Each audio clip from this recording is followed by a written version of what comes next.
Bismillahirrahmanirrahim. Assalamualaikum warahmatullahi wabarakatuh. Alhamdulillahirabbil alamin wassalatu wassalamu ala asrofil anbiya'i wal mursalin wa ala alihi wa sahbihi ajma'in amma ba'd. Segala puji bagi Allah, Tuhan semesta alam. Salawat dan salam atas Nabi dan Rasul yang paling mulia dan atas keluarganya serta para sahabatnya seluruhnya. Adapun sesudah itu, selamat malam Bapak Ibu para jamaah calon tamu Allah yang semoga Allah muliakan. Yang saya hormati jamaah Sunnah Travel Umroh Itikaf Ramadan 1447 Hijriah. Semuanya yang saya tidak bisa sebutkan satu persatu. Yang saya hormatin pula owner Sunnah Travel yang kemungkinan tidak ikut hadir di Zoom malam ini karena ada keperluan. Dan pemateri kita yang sudah hadir di tengah-tengah kita pula. Alhamdulillah kita bertemu lagi di Zoom meeting online dalam rangka pembekalan manasik umroh online di pertemuan kita berarti malam ini yang ke-8. Alhamdulillah. Masih bersama saya Harnoto yang insya Allah akan menemani Bapak Ibu semuanya di Zoom meeting online malam ini. Terima kasih kembali Bapak Ibu yang sudah hadir di Zoom meeting malam ini. Saat ini audiens Alhamdulillah baru 55 partisipan. Semoga yang lain lekas ikut gabung atau join. Karena malam ini kita akan membahas atau tema kita malam ini yaitu keutamaan haramain. Karena pembahasan kita malam ini sangat bermanfaat bagi kita semua, terkhusus nih bagi para jamaah yang nanti akan safar atau ibadah umroh. Maka dari itu kita selalu mengingatkan jangan lupa untuk menyiapkan segala sesuatunya agar Bapak Ibu tetap bisa menyimak dengan baik dan fokus. Siapkan kopinya agar tidak mengantuk dan lain sebagainya. Dan jangan lupa pula untuk dicatat bagi hal-hal penting atau yang belum dimengerti nanti bisa dipertanyakan di sesi tanya jawab dan bisa selalu diingat atau dibaca di kemudian hari insya Allah. Baik, seperti biasa, sebelum kita mulai, kita beritahukan dahulu untuk rundown kita acara malam ini ada 4 sesi.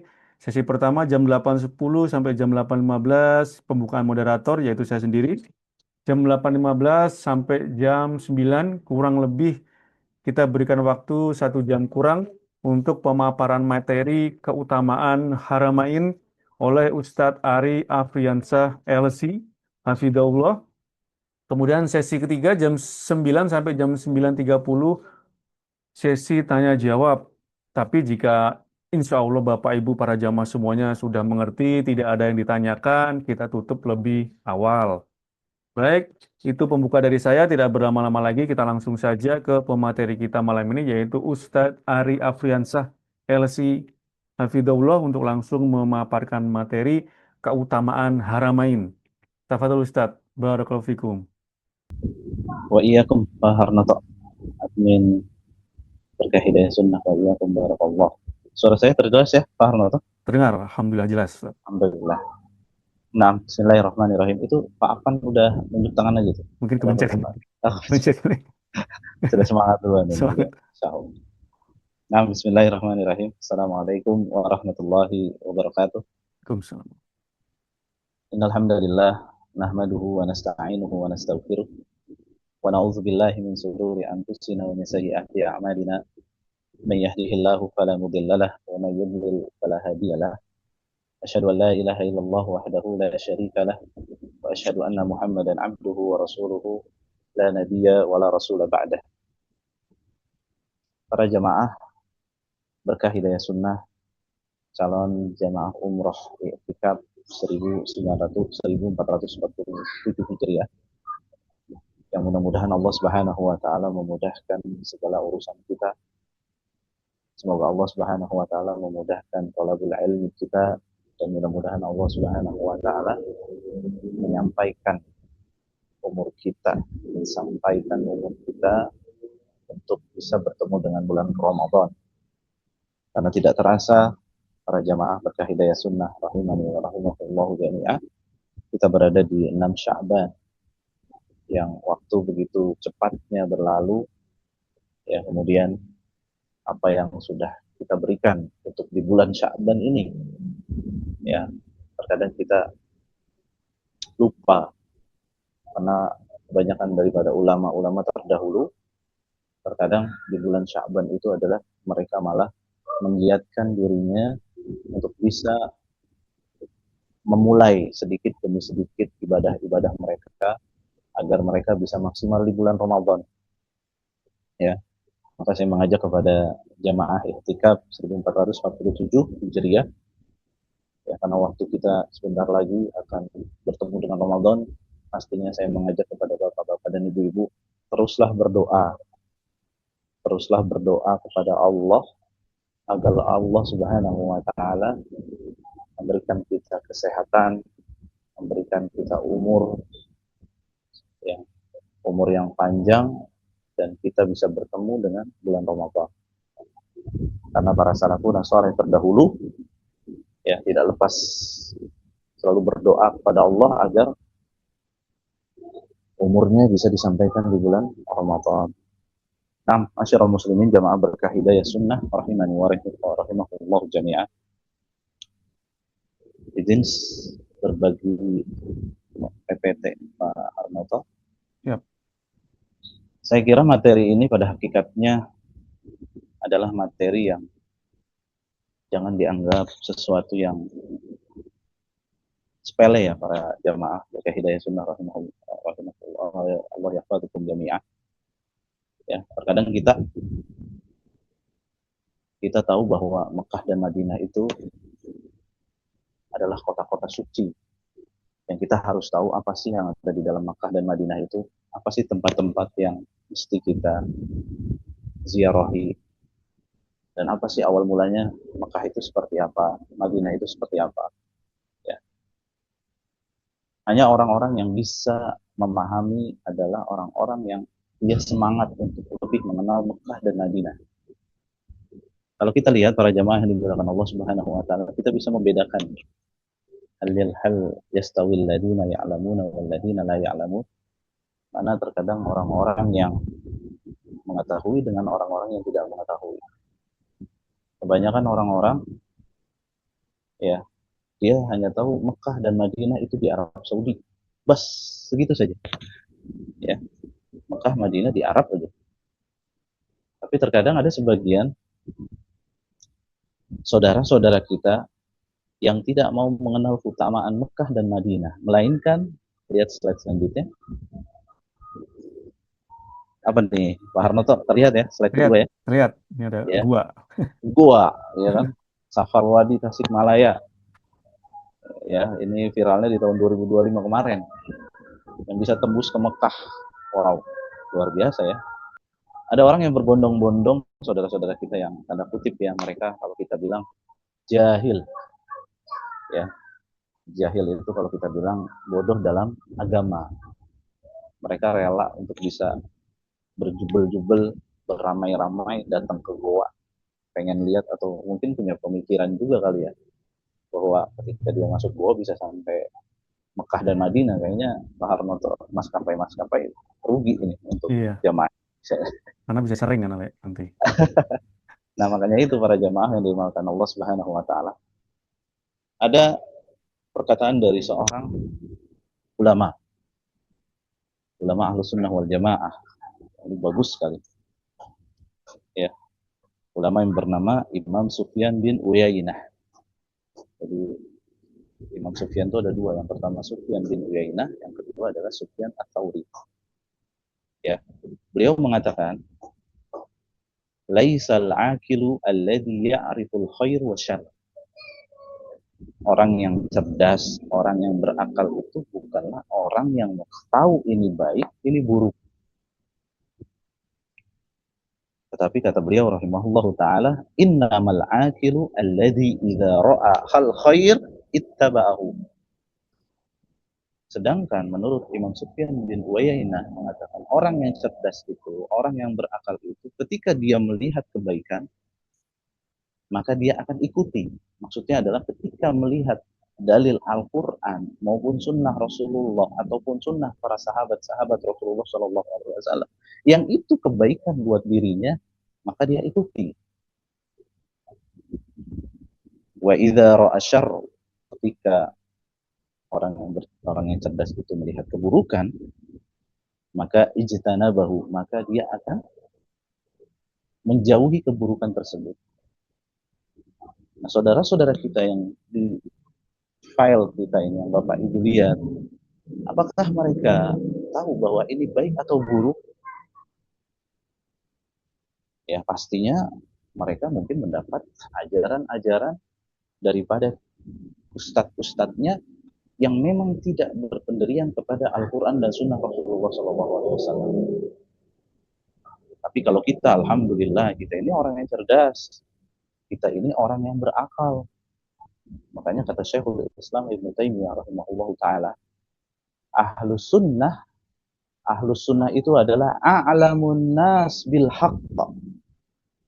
Ahlus sunnah wal jamaah itu adalah kita nih, adalah orang yang paling tahu tentang kebenaran, orang yang paling paham tentang kebaikan. Wa arhamun nas bil khalq. Dan ahlus sunnah itu adalah orang yang paling penyayang kepada makhluk-makhluknya atau makhluk-makhluk yang ada di dunia ini. Jadi kalau ada yang bilang bahwa kita ini adalah orang yang, mohon maaf para jamaah yang dimuliakan Allah Subhanahu wa taala, kita berjenggot, kita bercadar, kemudian kita celana kita di atas mata kaki, itu sesungguhnya kita tuh paling a'lamun nas bil haq. Kita ini adalah orang yang paling paham tentang kebaikan atau kebenaran. Sedangkan saudara-saudara kita yang kita lihat sampai sekarang mungkin goanya ini masih ramai dengan pengunjung yang mereka waliya'udzubillah, kita hanya bisa berdoa kepada Allah semoga saudara-saudara kita yang masih belum paham dengan makna kebaikan, makna kebenaran itu, Allah berikan hidayah buat mereka. Dan gunanya kita belajar di malam hari ini para jamaah yang dimuliakan Allah Subhanahu wa taala adalah untuk seperti apa yang Imam Ibnu Taimiyah katakan dari bahwa ahlu sunnah adalah orang yang paling paham tentang kebenaran. Maka dari itu kita akan di malam hari ini kita akan belajar seperti apa Mekah dan Madinah itu. Madinah itu seperti apa Mekah dan Madinah. Tempat-tempat mana aja yang harus kita kunjungi yang itu ada syariatnya.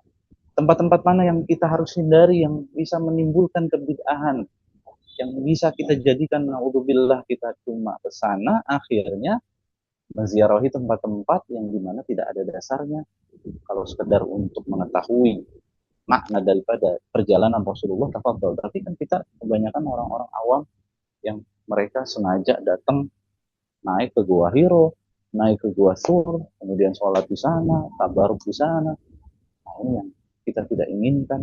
Dan alhamdulillah ala kulli hal, alhamdulillahi bi ni'matihi tatimmus shalihat.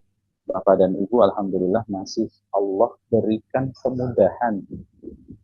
Allah berikan wasilah dengan travel berkah hidayah sunnah ini, insya Allah travel ini akan selalu menghadirkan kepada Bapak dan Ibu kebenaran, kebaikan, dan mudah-mudahan para asatidzah insya Allah nanti akan membimbing Bapak dan Ibu.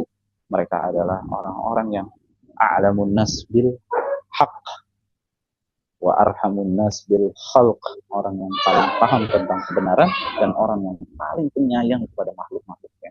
Dan kita inginkan semuanya kita di sini ya jamaah yang nantinya umroh 300 orang jumlahnya, mudah-mudahan kita setelah belajar thalabul ilmi selama 1 bulan kita akan menjadi a'lamun nas bil haq. Para jamaah berkah hidayah sunnah rahimani wa rahimakumullah jami'ah. Kita selanjut ke slide berikutnya ya, agar Bapak dan Ibu ya bisa dibaca ya. Sekilas tentang Mekah dan Madinah. Mekah merupakan kota suci yang dicintai Allah dan Rasul-Nya. Kiblat bagi seluruh kaum muslimin, sebuah tempat di mana setiap hati kaum muslimin condong dan rindu mendambakan untuk pergi mengunjungi Mekah. Kita tahu nih bahwa kenapa ya? Ketika saya umrah pertama kali, Selalu ada rindu ingin balik ke Mekah lagi, ingin balik ke Madinah lagi. Kenapa ini ya?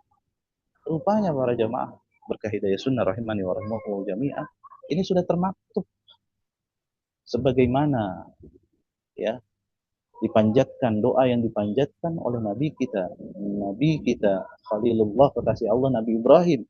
Apa yang beliau ucapkan? Beliau berkata atau berdoa di dalam doanya, Rabbana inni askantu min dzurriyyati biwadin ghairi dzi dzar'in inda baitikal muharram. Rabbana liyuqimus shalah faj'al afidatan minas sama. Nah, ini nih yang harus Bapak Ibu garis bawah ini. Faj'al afidatan minas sama'i tahwi ilaihim warzuqhum minat tamarati la'allahum yashkurun.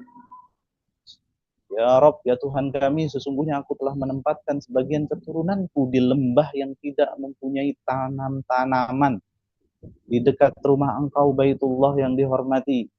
Ya Tuhan kami, yang demikian itu agar mereka mendirikan sholat, maka jadikanlah faj'al afidatan, maka jadikanlah hati sebagian manusia cenderung kepada mereka dan beri rizkilah mereka dari buah-buahan.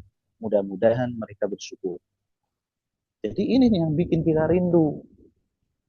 Yang setiap tahun doanya ketika umroh, ya Allah, semoga saya bisa balik lagi umroh itikaf nanti tahun depan.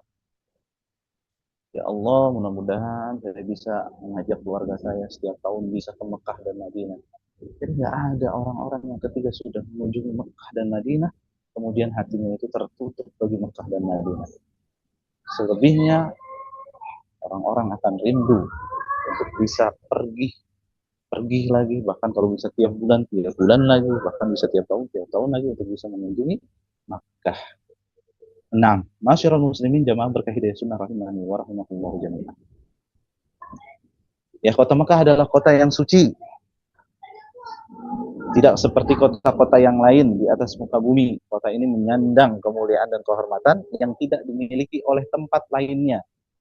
Allah Subhanahu wa taala telah menetapkan Makkah sebagai kota suci, yakni sejak penciptaan langit dan bumi. Nabi alaihi salatu wassalam bersabda pada hari penaklukan kota Mekah, Inna hadzal balada harramahullahu yawma khalaqas samawati wal ard wa huwa haramun bihurmatillahi ila yaumil qiyamah. Ya. Bagaimana Nabi Shallallahu alaihi wasallam bersabda ketika penaklukan Mekah, sesungguhnya kota ini yaitu Mekah, Allah telah memuliakannya pada hari penciptaan langit dan bumi. Ia adalah kota suci dengan dasar kemuliaan yang Allah tetapkan sampai hari kiamat. Hadis riwayat Imam Bukhari dan Imam Muslim. Ini yang menjadikan kota Mekah kota yang suci, sebagaimana Rasulullah Shallallahu alaihi wasallam sabdakan ketika penaklukan kota Mekah. Masyarul muslimin berkah hidayah sunnah rahimani wa rahimahullahu jami'ah. Ya. Tidak lepas para jamaah. Ya, tidak lepas daripada kisah hijrahnya Nabi Ibrahim ke Mekah dan membangun Ka'bah. Ya, bahwasanya keberadaan kota Mekah dan Ka'bah berawal dari hijrahnya Nabi kita Khalilullah Ibrahim alaihissalam bersama istri beliau, yaitu Hajar dengan anaknya Ismail. Allah Subhanahu wa taala memerintahkan Nabi Ibrahim untuk keluar bersama Hajar dan putranya ke Mekah dan meninggalkannya di sana. Ini dengan tujuan agar lembah yang diberkati menjadi makmur dengan keberadaan mereka berdua. Nabi Ibrahim alaihissalam bergegas menunaikan perintah Allah. Kemudian beliau membawa dua orang terkasihnya, yaitu istri dan anaknya, menuju Mekah, di mana tak ada air, tanah pun gersang dan tandus serta serpi tak berpenghuni. Nabi Ibrahim alaihissalam dan putranya Ismail dalam keadaan Hajar menyusui hingga Nabi Ibrahim alaihissalam meletakkannya di tempat yang nantinya akan dibangun Baitullah. Mekah ketika itu tidak ada siapapun para jamaah yang dimuliakan Allah Subhanahu wa taala. Yang kita tahu ya, ghairi dzi dzar'in, enggak ada tanaman, enggak ada air. Namun Nabi Ibrahim menempatkan keduanya, yaitu istrinya dan juga anaknya, kemudian meletakkan di dekat mereka sebuah geriba berisi kurma dan wadah berisi air. Lalu Nabi Ibrahim membalikkan punggungnya untuk meninggalkan tempat tersebut. Kemudian Hajar dan Nabi Ibrahim berkata, wahai Ibrahim, kemana engkau hendak pergi meninggalkan kami? Ya, ini adalah cerita yang populer di kalangan para jamaah yang dimuliakan Allah Subhanahu wa taala, kita bisa mengambil ibrah, kita bisa mengambil pengalaman daripada lihat kisah daripada Ibrahim dan Siti Hajar. Ya, berulang kali Nabi Ibrahim bolak-balik. Ya, kemudian Hajar bertanya, apakah Allah yang memerintahkan hal ini kepadamu, wahai Nabiullah? Kemudian Nabi Ibrahim mengatakan, na'am, sahih. Kemudian Hajar istrinya menimpalinya dengan, kalau begitu Allah tidak akan menyia-nyiakan kami. La tudayyi'una. La nudayyi'una. Ini adalah urusan ketika Allah berikan kemampuan bagi istri seorang nabi. Ketika seorang istri itu solehah, maka Hajar mengatakan, idzan Allah la nudayyi'una. Kalau begitu Allah tidak akan menyia-nyiakan kami. Para jamaah sekalian, yang bisa kita ambil ibrah, yang bisa kita ambil bahwa apa yang menjadikan Mekah menjadi berkah, menjadi suci, tidak lepas daripada kisahnya Nabi Ibrahim, Hajar, dan juga Nabi Ismail alaihi assalam. Ya, ini juga penting buat pengetahuan kita semua. Ya, bisa dibaca para jamaah yang dimuliakan Allah Subhanahu wa taala. Ya, letak geografis kota Mekah yang dimana memang terkenal Mekah itu adalah lembah yang dikelilingi oleh gunung-gunung, dan ada dua gunung yang mengelilingi kota Mekah, yaitu Gunung Abu Kubais dan Gunung Qo'an. Ya. Nah, para jamaah berkah hidayah sunnah rahimani wa rahimakumullah jami'ah. Dan ini ya sekilas tentang kota Madinah. Kota Madinah merupakan kota suci kedua setelah Makkah Al-Mukarramah. Madinah merupakan tempat di mana Nabi hijrah dari Mekah setelah mendapatkan penolakan dan pertentangan yang begitu dahsyat daripada orang-orang kafir Quraisy. Dan kota ini adalah kota Madinah, merupakan kota yang sangat dicintai oleh Nabi kita, Nabi Shallallahu Alaihi Wasallam Muhammad. Sebagaimana Nabi Shallallahu Alaihi Wasallam bersabda, Allahumma habib ilainal Madinah. Ya, doanya Nabi Shallallahu Alaihi Wasallam. Allahumma habib ilainal Madinah. Ya Allah, jadikanlah kami mencintai Madinah. Kama habbabta ilaina Makkah au asyad. Ya, seperti cinta kami kepada Mekah atau melebihi cinta kami pada Mekah. Ya, makanya terkadang kota Madinah menjadi kota yang sangat kita nanti-nantikan, sangat yang dinanti bagi kaum muslimin. Begitu syahdunya, begitu tertibnya, begitu masya Allah orang-orangnya pula. Ya, yang sampai sekarang kalau kita baca sejarah, ya baca sejarah yang ada, kenapa Nabi Muhammad Sallallahu Alaihi Wasallam memilih Madinah? Kenapa Nabi Muhammad memilih Madinah? Dan insya Allah nanti selepasnya kita akan membahas. Ya, padahal Nabi Shallallahu Alaihi Wasallam menyuruh para sahabat-sahabatnya yang pertama kali untuk hijrah ke Habasyah. Ya, Habasyah yang kalau kita lihat sekarang adalah negara Ethiopia di Afrika sana. Kemudian Nabi Muhammad Shallallahu Alaihi Wasallam hijrah juga, memulai hijrah ketika di Habasyah masih kurang untuk dijadikan tempat di mana menjadi perlindungan kaum muslimin. Maka Nabi Muhammad ikhtiar hijrah juga ke Taif. Malah qadarullah di sana malah penduduk sana malah tidak menerima dakwah Nabi Shallallahu Alaihi Wasallam.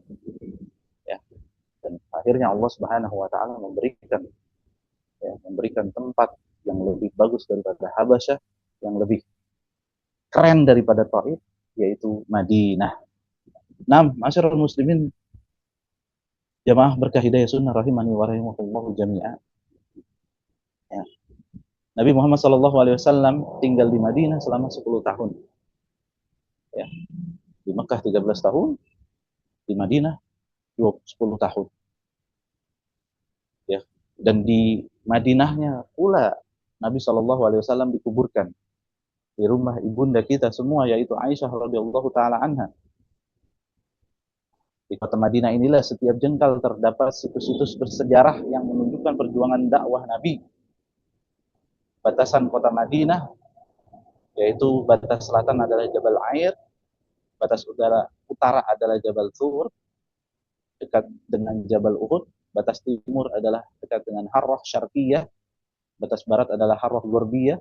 Kota Madinah dikelilingi oleh Gunung Uhud.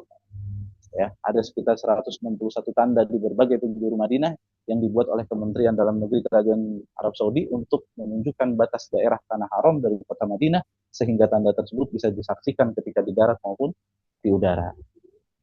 Nah, kota Rasulullah atau kota Madinah adalah kota mulia, tempat turunnya wahyu dan turunnya Jibril Al-Amin kepada Rasulullah SAW. Kota yang menjadi tempat kembalinya iman, tempat pertemuan antara kaum muhajirin dan kaum ansor. Kota Madinah adalah ibu kota pertama bagi kaum muslimin. Ya, di kota Madinah lah dikibarkanlah jihad yang pertama kali. Di kota ini juga pasukan-pasukan membawa kebenaran bertolak untuk membebaskan manusia dari kegelapan menuju cahaya kebenaran. Cahaya hidayah memancar sehingga bumi terterangi dengan cahaya hidayah. Itulah kota yang menjadi tujuan hijrah Rasulullah SAW. Di mana Allah Subhanahu wa taala oleh Allah diberikan berbagai keutamaan dan Allah Subhanahu wa taala menjadikannya sebagai tempat terbaik setelah Mekah. Ya. Makanya sangat menarik kota Madinah itu para jemaah yang dimuliakan Allah Subhanahu wa taala. Ya. Dan kalau kita lihat bagaimana sejarah daripada kota Madinah, ya, di sana terdapat suku yaitu terkenal dengan suku Aus dan juga Khazraj, yang kalau saya mendengar dari berbagai macam ceramah-ceramah tentang sirah nabawiyah, di antara hikmah Nabi Muhammad SAW memilih Madinah menjadi tempat hijrah, di sana terdapat suku, yaitu suku Aus dan suku Khazraj. Ya, kalau baca sejarah nih Bapak dan Ibu ya, kalau kita baca sejarah itu tidak lepas daripada penduduk Madinah, yaitu suku Aus dan suku Khazraj, yaitu mereka ada beberapa dari mereka yang ikut dalam Baitul Aqobah 1 maupun Bait Aqobah 2, Baiat Aqobah pertama maupun Baiat Aqobah kedua. Dan itu yang menjadi keyakinan Rasulullah SAW. Ketika di Mekah, penduduk Madinah, baik dari suku Aus dan suku Khazraj, mereka ikut dalam Baiat Aqobah pertama dan Baiat Aqobah kedua. Dan mereka berbait kepada Rasulullah dan siap melindungi Rasulullah SAW.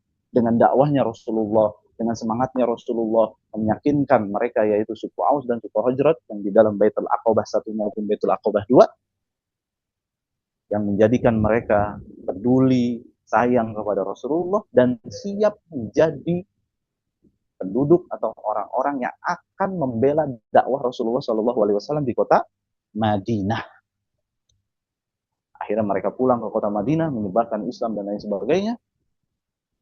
Ya, dengan sebab itulah orang-orang mendakwahkan di kota Madinah merindukan sosok Rasulullah SAW untuk bisa hijrah ke kota Madinah. Dan ini adalah pelajaran sirah yang insya Allah mudah-mudahan kita akan bahas ke depannya nanti ketika kita sampai di kota Madinah, dan insya Allah para asatidah di grup 22 hari, 19 hari, 18 hari, atau 17 hari yang akan memberikan bagaimana pengalaman mereka, sejarah mereka, yang mereka kenal, yang mereka ketahui, kemudian memberikan manfaat buat Bapak dan Ibu untuk kita bisa mengenal lebih jauh daripada kota-kota suci yang akan kita kunjungi, yaitu Mekah dan Madinah. Nah, masyarakat muslimin, jamaah berkah hidayah sunnah rahimani wa rahimahullahu jami'ah. Ya. Jadi kalau kita lihat slide ini, kita pahami bahwa oh, rupanya Mekah itu punya nama ya. Ya, rupanya Mekah itu punya nama. Punya nama selain Mekah. Ya. Kenapa dinamakan kota Mekah? Sebagaimana Allah Subhanahu wa taala berfirman dalam surat Al-Fath ayat 24, "Wa huwal ladzi kaffa aydiyahum anhum wa aydiyakum anhum bi batni Makkah." Ya. Dan dialah yang menahan tangan mereka dari membinasakan kamu dan mencegah tangan kamu dari membinasakan mereka di tengah kota Mekah. Ya, ini adalah surat, ya, ayat yang menjelaskan Mekah secara rinci, secara jelas di bab Makkah, yaitu mereka di tengah kota Makkah. Nah, masyarakat muslimin rahimani wa rahimakumullah jami'ah. Nama lain daripada Mekah itu sendiri adalah Bakkah, ya. Nama lain daripada Mekah adalah Bakkah. Sebagaimana sebagaimana Allah Subhanahu wa taala berfirman dalam surat Ali Imran, "Inna awwala baitin nudiya lin-nasi alladzi bi Bakkah mubaraka wa hudal lil alamin." Sesungguhnya rumah ibadah pertama yang dibangun oleh manusia yaitu Baitullah yang di Bakkah, yaitu Mekah yang diberkahi dan menjadi petunjuk bagi seluruh alam. Bakkah, Mekah, Bakkah. Mungkin kalau dalam bahasa Indonesia kita akan pahami beda, Mekah, Bakkah. Tapi pada hakikatnya Bakkah di sini adalah nama lain daripada kota. Kemudian juga nama lain daripada kota Mekah yang kita tahu dalam surat Al-Balad, la uqsimu bihadzal balad, dan aku bersumpah dengan negeri ini yaitu Mekah. Bagaimana Allah Subhanahu wa taala bersumpah dengan negeri yaitu Mekah, ya. Balad, Al-Balad di mana? Mekah. Dan Allah Subhanahu wa taala juga diantara nama lain daripada kota Mekah yaitu yang keempat adalah nama lain daripada kota Mekah adalah qaryah, ya. Dalam surat An-Nahl ayat 112, wa daraballahu masalan qaryatan, yang dibot, ya, wa daraballahu masalan qaryatan kanat aminatan mutmainnah ya'tiha rizquha ragadan min kulli makan. Dan Allah telah membuat suatu perumpamaan dengan sebuah negeri yang dahulunya aman lagi tentram, rezekinya datang kepadanya melimpah ruah dari segenap tempat. Tetapi penduduk yang mengingkari nikmat Allah, karena itu Allah merasakan kepada mereka pakaian kelaparan dan ketakutan disebabkan apa yang mereka perbuat. Yang kelima di antara kota Mekah ada nama lainnya yaitu Ummul Qura. Sebagaimana di dalam surat Al-An'am ayat 92, Bapak dan Ibu, wa hadza kitabun anzalnahu mubarak musaddiq ladzi yadayhi walitundhira ummal qura wa man haulaha, agar engkau memberi peringatan kepada penduduk Ummul Qura, ya, induk, qura yaitu desa atau kota, ya, maka dinamakan Ummul Qura, yaitu Mekah. Maksud daripada Ummul Qura adalah Mekah. 6. Tadi kita bahas di antara nama-nama lain kota Mekah. Sekarang kita beralih kepada nama lain kota Madinah. Nama lain daripada kota Madinah. Yang pertama Madinah, yang kedua Tobah.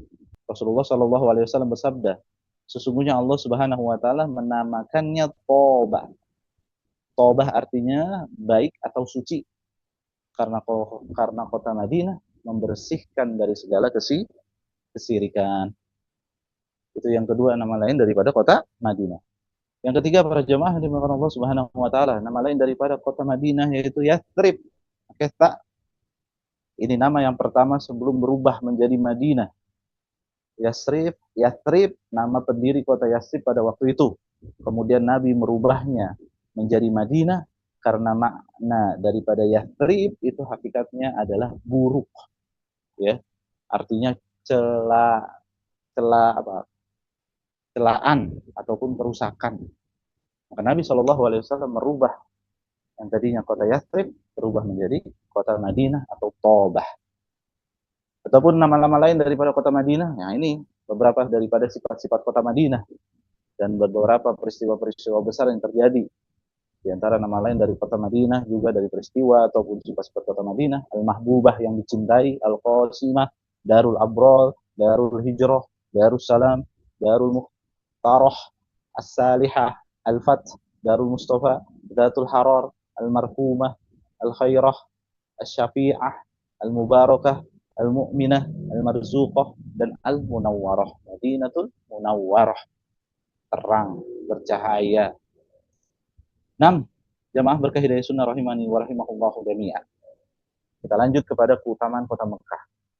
Ya, mohon nanti apa yang disampaikan dari Pak Harnoto kepada Bapak dan Ibu sekalian, ya, dicatat, diperhatikan catatan-catatannya, ya, mudah-mudahan menjadi ilmu yang nafi' buat kita semua. Ya, kota Mekah yang pertama di antara keutamaan kota Mekah adalah tempat yang paling dicintai oleh Rasulullah SAW. Sebagaimana Nabi SAW, ya, di sini datang dari seorang sahabat yang bernama Abdullah bin Adi bin Hamra Az-Zuhri. Ya, beliau sahabat Abdullah bin Adi bin Hamra Az-Zuhri. melihat raaitu Rasulullah sallallahu alaihi wasallam. Beliau apa? Melihat Rasulullah sallallahu alaihi wasallam waqifan ala Hazwarah. Rasulullah sedang berdiri di Hazwarah, daerah Mekah. Ya, kemudian apa yang diucapkan oleh Rasulullah sallallahu alaihi wasallam, kata Abdullah bin Adi bin Hamra Az-Zuhri, faqala Rasul, wallahi innaki la khairu ardillah. Demi Allah, sesungguhnya kamu, yaitu kota Mekah, adalah sebaik-baiknya tanah Allah. Wa habbu ardillahi ilallah, dan tanah yang paling dicintai oleh Allah. Walaula anni, seandainya aku tidak diusir, ukhrijtu, seandainya saya tidak diusir dari tempatmu yaitu Mekah, ma kharajtu, niscaya saya tidak akan keluar dari kota Mekah. Bayangkan ya, bagaimana kalau kita baca sejarah hidup namanya Rasulullah di Mekah, kehidupan Rasulullah lebih banyak di Mekah karena sebab penderitaan yang Rasulullah dan para sahabat-sahabat Rasulullah yang menjadikan beliau hijrah. Tapi pada hakikatnya begitu cinta Rasulullah Sallallahu Alaihi Wasallam kepada kota Mekah. Walaula anni ukhrijtu minki ma kharaj. Kalimat yang sangat luar biasa para jamaah yang dimuliakan Allah Subhanahu Wa Taala. Seandainya aku tidak diusir dari Mekah, niscaya saya tidak akan keluar dari Mekah. Next, di antara keutamaan Mekah yang kedua, tadi yang pertama adalah kota tempat yang paling dicintai oleh Rasulullah. Yang kedua adalah keutamaan kota Mekah adalah orang kafir diharamkan memasuki kota Mekah. Sebagaimana Allah Subhanahu wa taala berfirman dalam surat At-Taubah ayat 28, "Ya ayyuhalladzina amanu innamal musyrikuuna najas. Fala yaqrabu al-masjidal haram ba'da amihim hadza. Wa in khiftum 'ailah wa sawfa yughnikumullahu min fadlih in syaa'a innallaha 'alimun hakim." Hai orang-orang yang beriman, sesungguhnya orang-orang musyrik itu najis. Maka janganlah mereka mendekati Masjidil Haram sesudah tahun ini. Maksudnya tahun ini adalah setelah tahun penaklukan kota Makkah. Ya, makanya kalau Bapak dan Ibu ketika naik bus itu pasti ada ya, ada tulisan ya haram bagi muslim. Ya, haram untuk memasuki selain daripada muslim. Nah, jamaah berkah hidayah sunnah calon tamu Allah ketika Ramadan 1447 Hijriah, di antara keutamaan kota Mekah yang ketiga, Allah Subhanahu wa taala menetapkan Mekah sebagai kota suci. Tadi kita mukadimah sebelumnya kita sudah bahas bahwasanya di dalam Rasulullah sallallahu alaihi wasallam bersabda, "Inna hadzal barat harramahu Allahu yauma khalaqas samawati wal ardh." Sesungguhnya kota ini Allah telah memuliakan pada hari penciptaan langit dan bumi. Jadi semenjak Allah Subhanahu wa taala sudah Allah muliakan kota Mekah daripada sebelum penciptaan langit dan bumi dengan dasar kemuliaan yang ditetapkan sampai hari kiamat. Itu yang ketiga, keutamaan kota Mekah adalah sebagai kota yang suci. Yang keempat, para jamaah yang dimuliakan Allah Subhanahu wa taala, di antara keutamaan kota Mekah yaitu aman dan dijaga oleh Allah. Ini yang harus dipahami. Ya, kota Mekah adalah kota yang aman dan dijaga selalu oleh Allah Subhanahu wa taala. Sebagaimana Allah Subhanahu wa taala berfirman dalam surat Ibrahim, "Wa idz qala Ibrahimu rabbi ja'al hadzal balada amina." Dan ingatlah ketika Nabi Ibrahim berkata, "Ya Rabb, jadikanlah negeri ini Mekah negeri yang aman. Wajnubni, dan jauhkanlah aku, wa baniya an na'budal asnam, dan jauhilah aku beserta anak cucuku daripada menjemah berhala-berhala." Doa di mana Ibrahim alaihissalam berdoa dan sampai sekarang doanya itu Allah ijabah. Allah jaga kota Mekah daripada menyembah berhala. Nabi Shallallahu Alaihi Wasallam bersabda, sesungguhnya Allah melindungi Mekah dari serangan gajah dan Dia jadikan Rasulnya dan orang mukmin menguasainya. Sebagaimana hadis yang diriwayatkan Imam Bukhari dalam kitabnya. Di antara keutamaan kota Mekah yang empat adalah aman dan dijaga oleh Allah Subhanahu Wa Taala.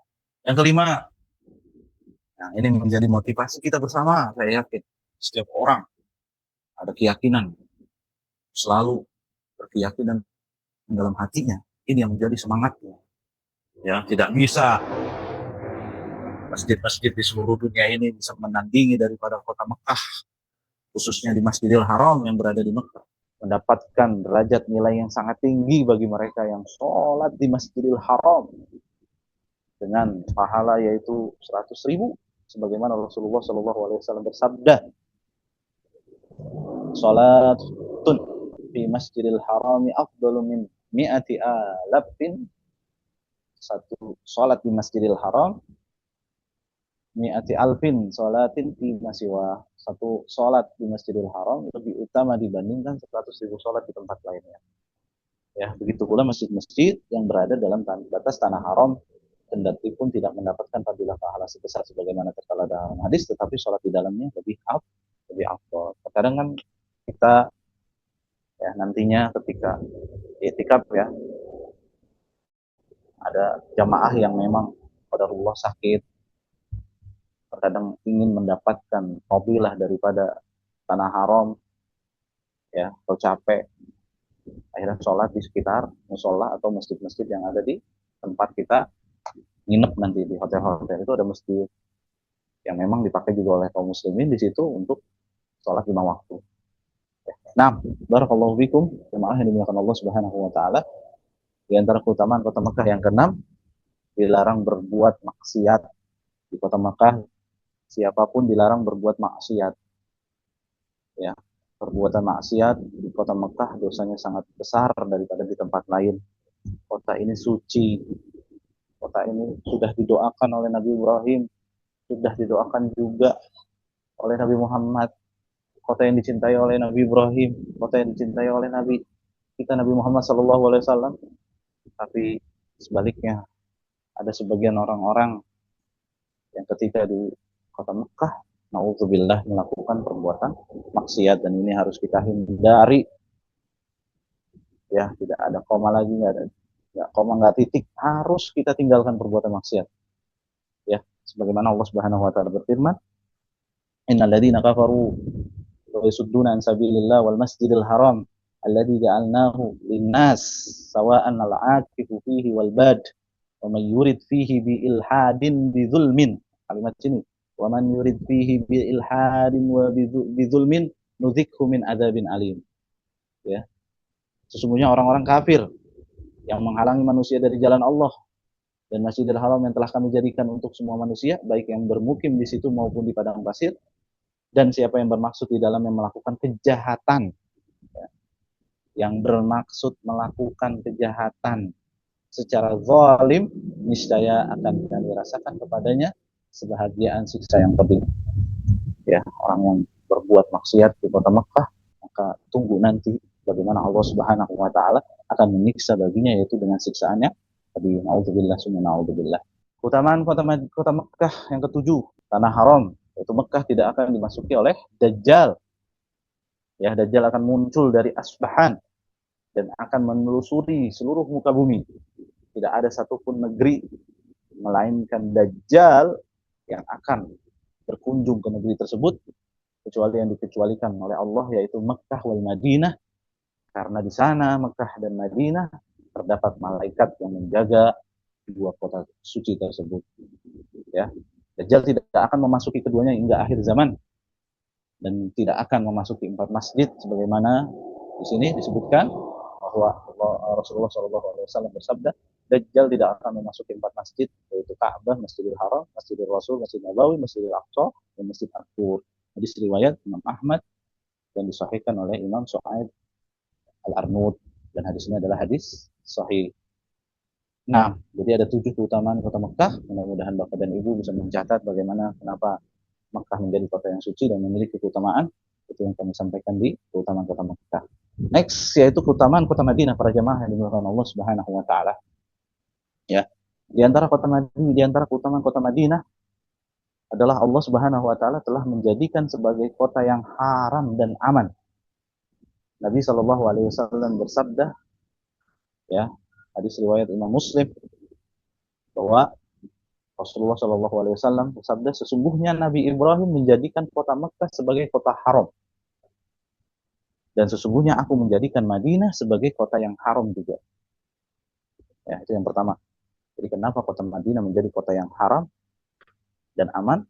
Ini adalah bersumber daripada hadis Rasulullah SAW, yaitu ketika itu Nabi Ibrahim ya menjadikan kota Mekah menjadi kota yang haram, dan sesungguhnya aku menjadikan Madinah sebagai kota yang haram juga. Yang kedua, di antara keutamaan kota Madinah, para jamaah yang dimuliakan Allah Subhanahu wa taala, tidak boleh melakukan perjalanan kecuali ke tiga masjid. Ini sudah ma'ruf. Bapak dan Ibu ketahui ya bahwa Rasulullah Shallallahu alaihi wasallam bersabda, tidak boleh melakukan safar menuju tempat yang dianggap berkah kecuali safar menuju tiga masjid, yaitu Masjidil Haram, yaitu Masjid Hadza, masjidku ini, maksudnya adalah masjidku, yaitu Masjid Nabawi dan Masjidil Aqsa. Hadis riwayat Imam Bukhari dan Muslim. Dan yang ketiga, para jamaah yang dimuliakan Allah Subhanahu wa taala, di antara keutamaan kota Madinah yaitu nantinya keimanan akan kembali ke kota Madinah. Sebagaimana Nabi Shallallahu alaihi wasallam bersabda, "Innal imana", sesungguhnya iman, la ya'rizu ilal Madinah kama ta'rizul hayyatu ila juhriha. Sesungguhnya iman akan kembali ke kota Madinah sebagaimana ular kembali ke lubang atau ke sarangnya. Dan di antara keutamaan kota Madinah yaitu didoakan oleh Nabi Shallallahu alaihi wasallam keberkahan. Ya, Nabi Shallallahu alaihi wasallam berdoa, Allahumma barik lana fi tamarina. Ya Allah, berikanlah kepada kami keberkahan pada buah-buahan kami. Wa barik lana fi madinatina. Ya Allah, berikanlah keberkahan ya buat kota Madinah. Doanya Nabi, wa barik lana fi sa'ina, wa barik lana fi muddina. Timpakanlah keberkahan untuk kami pada setiap sok dan mud kami dapatkan. Hadis riwayat Imam Muslim. Dan yang kelima, para jamaah yang dimuliakan Allah Subhanahu wa taala, di antara keutamaan kota Madinah yang kelima adalah Nabi Shallallahu alaihi wasallam menganjurkan ketika di Madinah agar bersabar atas beratnya kehidupan di kota Madinah. Kalau dipikir-pikir, ketika kami punya teman orang Madinah ataupun masyai-masyai kita, orang-orang Madinah, memang kalau hidup di Madinah itu musim dinginnya dingin banget, musim panasnya panas banget. Ya, itu Madinah. Orang-orang mungkin menyangka bahwa Madinah itu tempat yang paling nyaman. Padahal kalau udah musim dingin, dinginnya Masya Allah. Kalau panasnya juga Masya Allah. Maka jelas Nabi Shallallahu alaihi wasallam di sini dalam sabdanya menganjurkan agar penduduk Madinah bersabar atas kesusahan dan beratnya kehidupan di kota Madinah. Nabi Shallallahu alaihi wasallam bersabda, "Al-Madinatu khairul lahum law kanu ya'lamun." Kota Madinah lebih baik bagi mereka seandainya mereka mengetahui. Tidaklah seseorang meninggalkan kota Madinah karena benci kepadanya. La yada'uha ahadun rabbatan anha illa abdalallahu fiha. Maka Allah akan menggantikannya dengan orang yang lebih baik daripadanya.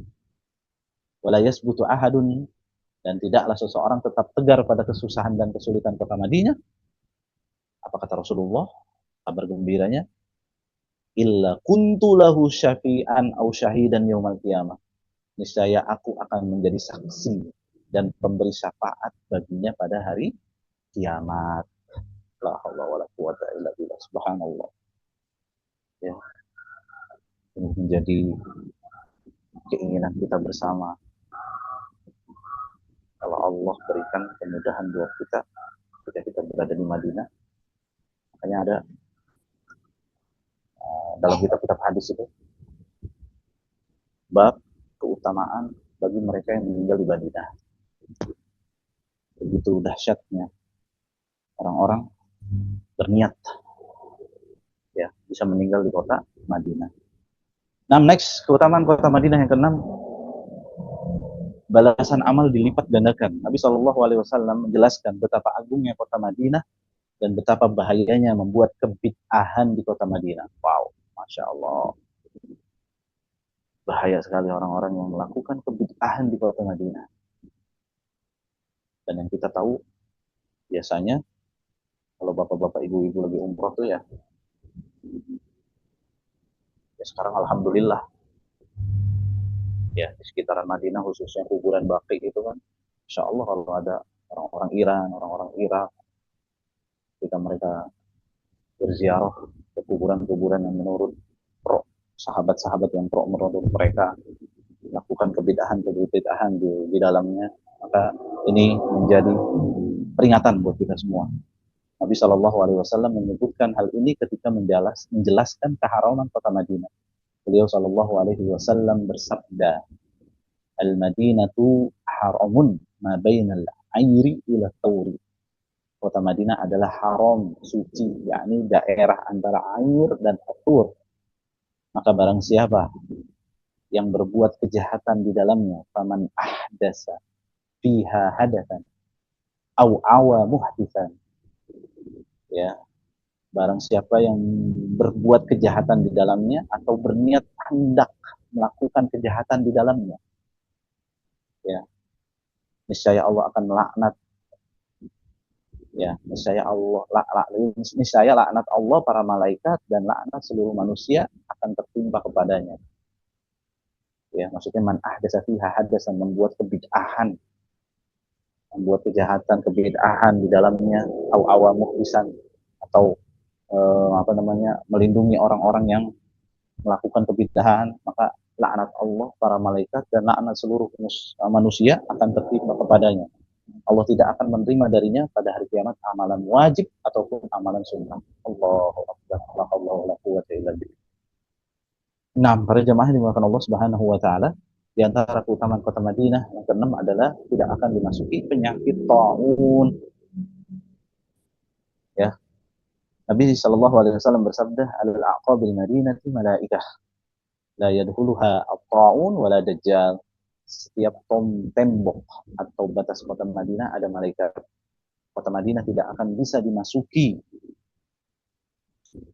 atau penyakit taun, lepra, tidak pula dajjal. Hadis riwayat Imam Bukhari wa Muslim. Nah, ini dia para jamaah di antara tempat bersejarah di kota Madinah. Bersejarah di kota Madinah. Ya, dipahami ya, bersejarah bukan tempat-tempat yang menjadi keutamaan kita. Ya, apalagi sampai mengatakan bahwa di sini tempat tabaruk dan lain sebagainya. Ini foto-fotonya mungkin jamaah Wahiro, ya, Jabarahma, di Mina ataupun di Muzdalifah. Nah, beberapa tempat di Madinah yang memiliki keutamaan, ya, kemudian yang harus insya Allah travel akan memfasilitasi, kita akan ziarahi Masjid Tubah, dan ini adalah tempat yang dimana ada tuntunannya dari Rasulullah Shallallahu Alaihi Wasallam. Ya, barang siapa yang mampu sholat di sana, pahalanya sejajar dengan orang yang mengerjakan ibadah umrah. Sebagaimana yang diriwayatkan oleh Imam Ahmad dalam musnadnya dalam sebuah hadis dari Sa'ad bin Hunayf radhiyallahu ta'ala, beliau menceritakan bahwa Nabi Shallallahu Alaihi Wasallam bersabda, barang siapa yang keluar dari tempatnya untuk mendatangi masjid ini, man kharaja hatta ya'ti hadzal masjid, ya'ni Masjidil Quba, fa yusalli fihi kana ka'adli umrah. Barang siapa yang sholat di dalamnya itu Masjid Quba, maka pahalanya bagikan ibadah umrah. Ini dia di antara tempat yang memiliki keutamaan di kota Madinah, yaitu Raudhah yang mulia, ya, Raudhah yang mulia. Ya, insya Allah juga travel juga akan memfasilitasi Bapak dan Ibu juga di travel ini. Mudah-mudahan kita nanti masuk ke Raudhah. Semoga Allah mudahkan.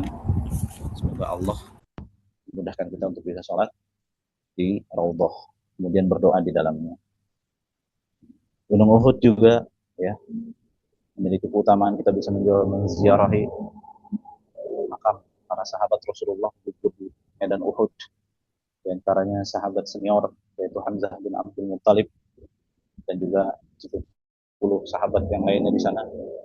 Ya, kita bisa mendoakan mereka, dan ini menjadi, ya, yang dianjurkan oleh Nabi Shallallahu Alaihi Wasallam. Allahumma inna nas'aluka ilman nafi'an wa rizqan thayyiban wa amalan mutaqabbalah.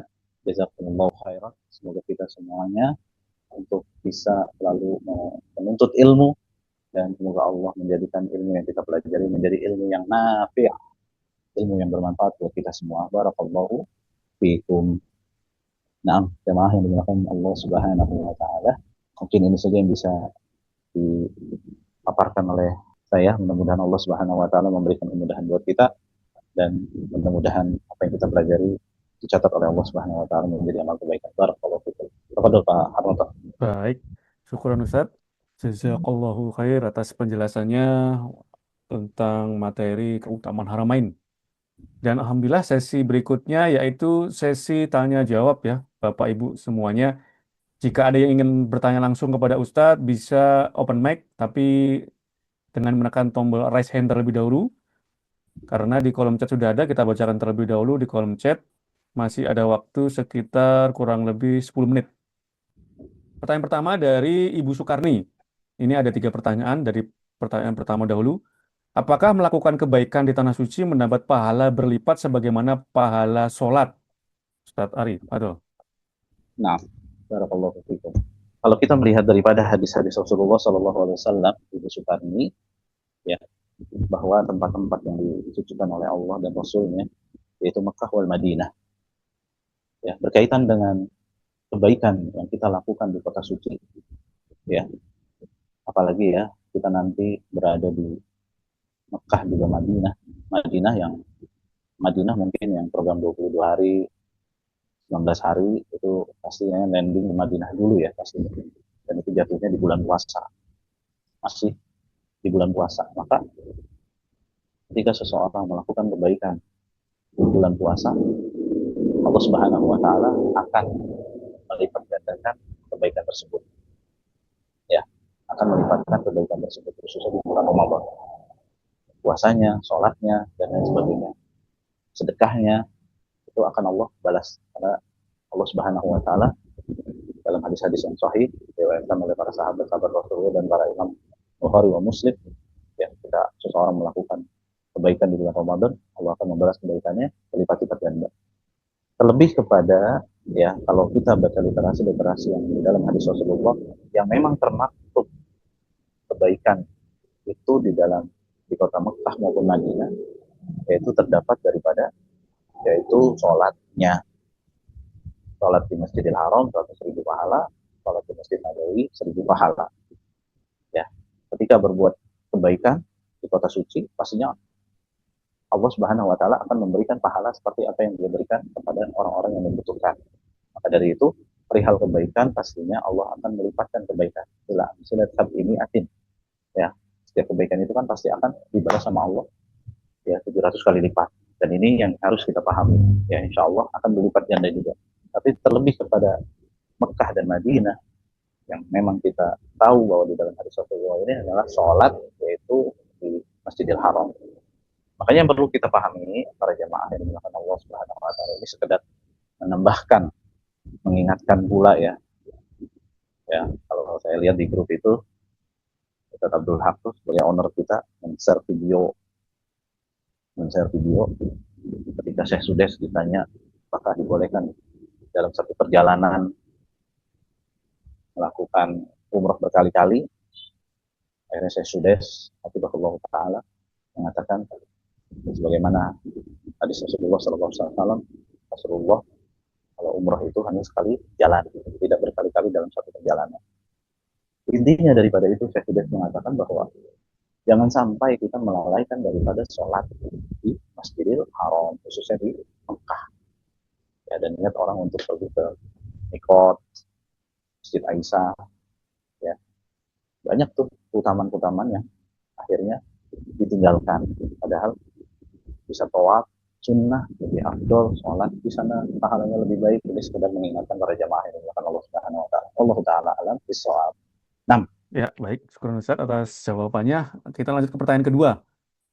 Ya, supaya menyingkat waktu, apakah dengan ibadah di tanah suci merupakan cara paling afdol untuk merecharge keimanan? Nah, Betul.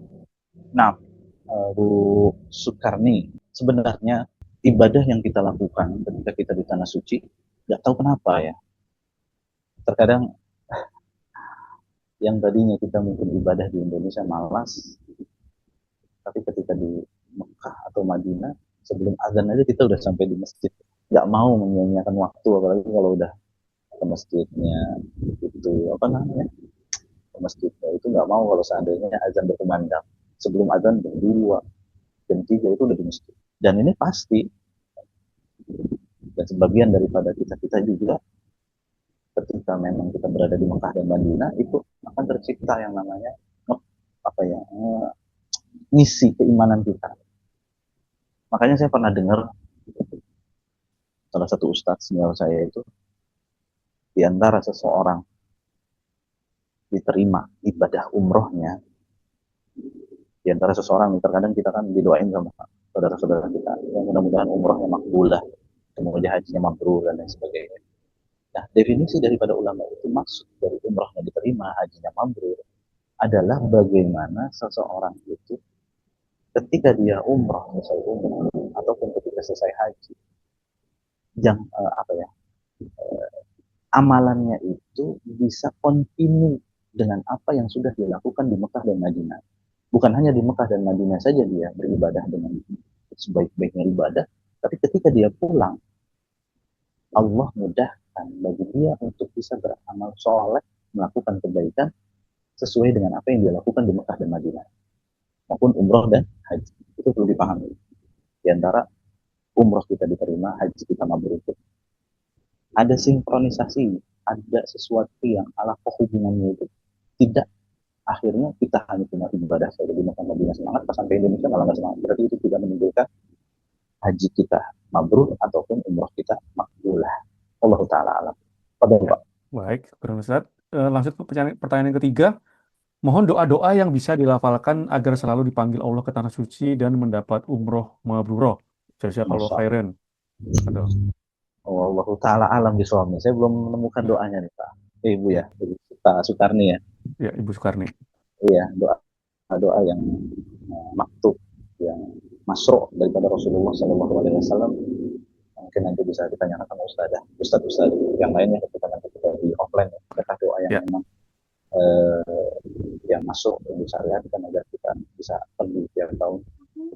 Allah Ta'ala alam, tadi saya ucapkan saya tidak tahu, tapi kita pastinya ketika sudah di depan Ka'bah, sudah di depan Raudhah yang selalu kita panjatkan kepada Allah, ya Allah balikin lagi, balikin saya lagi, balikin saya lagi. Dan itu yang menjadi tadi di antara keutamaan kota Mekah ya, adalah menjadi apa tadi yang perkataan doanya Ibrahim alaihissalam, menjadi rindu, orang-orang tuh hatinya rindu kepada Mekah dan Madinah. Allah Ta'ala alam soal. baik Ustaz. Kurang atas jawabannya. Kita langsung saja. Masih ada waktu kurang lebih 5 menit. Mungkin bisa satu atau dua pertanyaan lagi ya Bapak Ibu ya. Pertanyaan berikutnya Nah, dari Ibu Yuyun. Izin bertanya Ustadz, melanjutkan pertanyaan Ibu Sukarni tadi di nomor satu, apakah balasan sholat di Haramain diberlakukan juga ketika kita melakukan keburukan atau maksiat? Misal satu kali mencuri balasannya 100.000 keburukan bagi pelakunya. Ada Masya Ustadz Allah. Arif. Nah, barakallahu fiik Ibu Yuyun, ya, di antara hadis Rasulullah Shallallahu Alaihi Wasallam berkaitan dengan niat orang yang ingin melakukan keburukan atau kejahatan,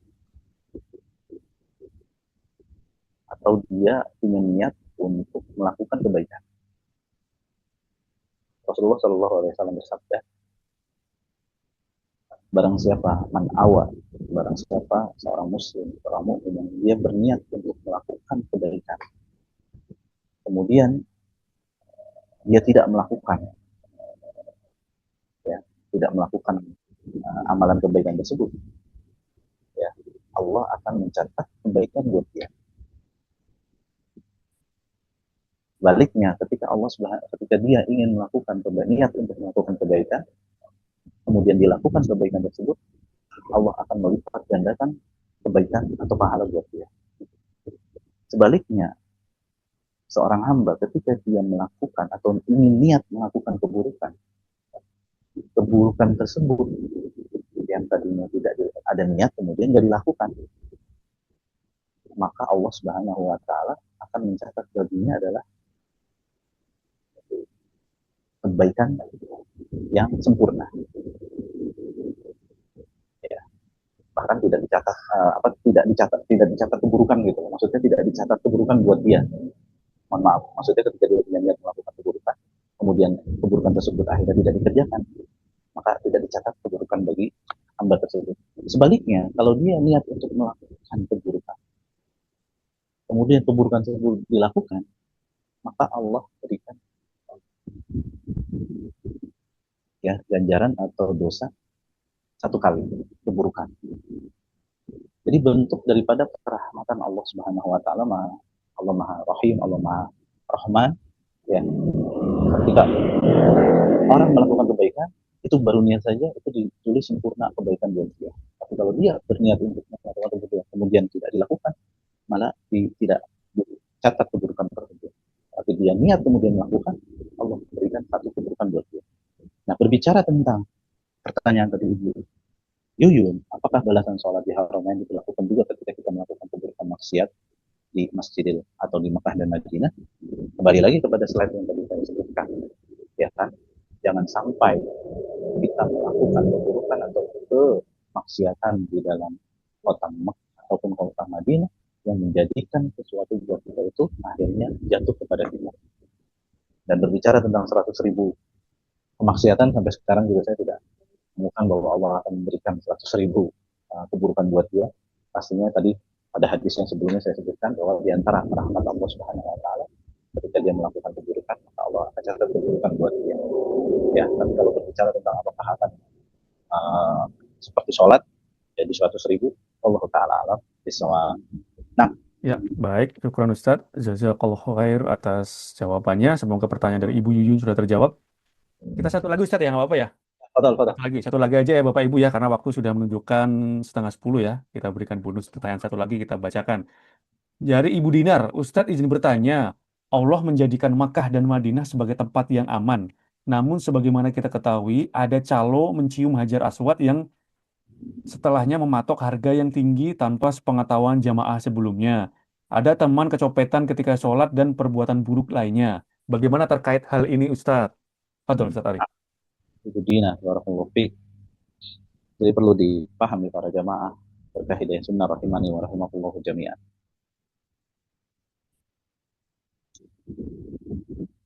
Rasulullah Shallallahu Alaihi Wasallam adalah khairul huda, sebaik-baiknya petunjuk. Ketika kita melakukan kebaikannya, kebaikan yang memang tertulis daripada Rasulullah Shallallahu Alaihi Wasallam, kita kerjakan. Nah, berbicara tentang mencium hajar aswad, yang perlu ibu bapak ketahui, di sini hukumnya tidak wajib, tidak pula sunnah. Seorang sahabat yang bernama Umar bin Khattab, apa kata Umar bin Khattab? Perkataan yang mudah-mudahan ini menjadi bekal, menjadi perhatian buat kita semua. Apa kata Umar bin Khattab? Ngomong ke Hajar Aswad, kalau saya nggak ngelihat Rasulullah menyium kamu, wahai batu, saya tidak akan mencium kamu. Lihat bagaimana Umar bin Khattab meyakini bahwa itu batu tidak menjadikan seseorang itu atau tidak menjadikan diri kita itu terbebani harus mencium. Ya.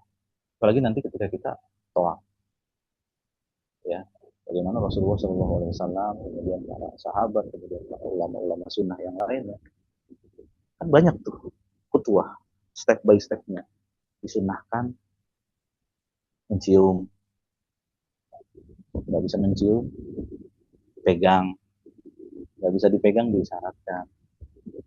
Nah, terkadang itu tadi ada saudara-saudara kita yang memang merasa bahwa ibadah mencium hajar aswad itu adalah wajib, ya, rela mengeluarkan uang ribuan atau 1.000 real atau 2.000 real, ya, padahal itu nggak ada tuntunannya daripada Rasulullah, para sahabat dulu ataupun para ulama-ulama yang lain. Nah, perihal oknum-oknum yang menjadikan bisnis kepada bisnis di ya Allah di Mekah, khususnya di Ka'bah, Allah yahdihim, semoga Allah memberi hidayah kepadanya. Ya, karena apa? Ya tadi sudah menjadikan bisnis itu di Mekah itu sendiri, khususnya di Ka'bah, Masjidil Haram. Auzubillah subhanahu. Ya. Jadi sekali lagi para jamaah, kalau memang Hajar Aswad itu, apalagi sekarang mau pagi, mau siang, mau malam, itu nggak akan bisa dicium, nggak akan bisa mudah untuk kita mencium Hajar Aswad.